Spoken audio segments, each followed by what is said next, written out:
Here's how to fix Valorant Windows cannot access the specified device. So first what you can do is right click on Valorant icon and then click show more options, go to properties, and then under compatibility tab, you want to make sure that disable full screen optimizations is checked, and then run this program as administrator is also checked. And you can simply click apply OK. If this still does not work, you can try to temporarily disable Windows Defender by searching Windows Defender or click on Windows Security.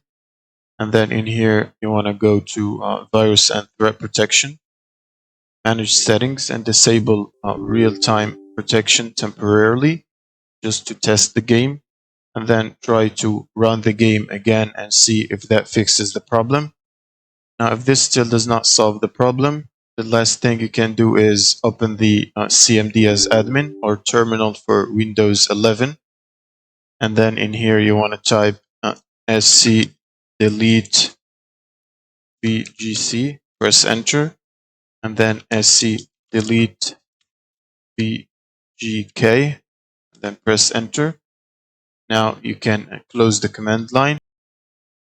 Then you want to go to File Explorer and then C drive or the main driver Windows Valorant is installed.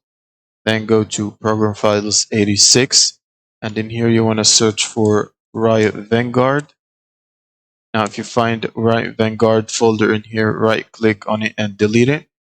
And then you want to run Riot Client again as administrator.